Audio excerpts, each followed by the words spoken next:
Beyond the marsh roads and reed-choked waterways of Swanfleet lie the Stoor-Vales, a quiet land of rolling banks, sheltered hollows, and stubborn little villages.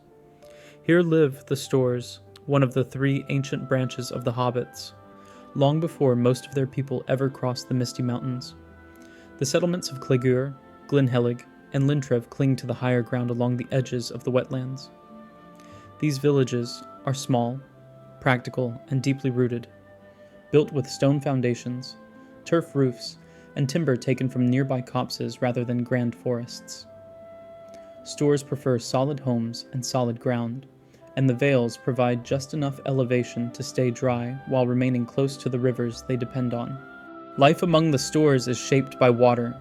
Streams and shallow rivers supply fresh drinking water, while fish, eels, and waterfowl form a major part of the local diet.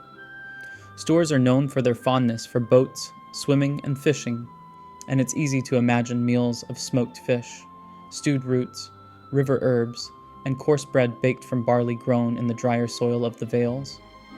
Unlike the Shire folk of later ages, these hobbits live closer to the wild and closer to danger. That danger presses in from all sides.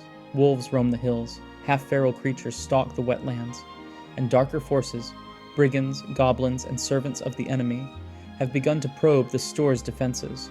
Lord of the Rings. Online's quests often show these villages struggling to remain hidden and unimportant, knowing full well that survival sometimes depends on not being noticed. When we compare this to Tolkien's own writings, the Stoor-Vales fit remarkably well. Tolkien tells us that the Stoors once lived along the banks of the Anduin, and later in regions south of Rivendell, near rivers and marshlands. He describes them as broader, heavier-built hobbits who preferred flat land and water, and who were slower to migrate west than the Harfoots or Fallowhides.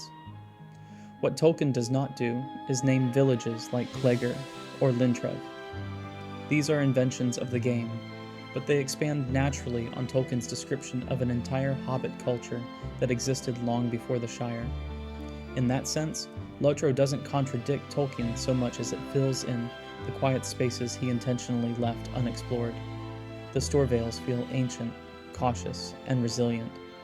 They are not the pastoral dream of later Hobbit life, but something older, tougher, and closer to Middle-earth as it truly was, a place where even the smallest folk learned how to endure.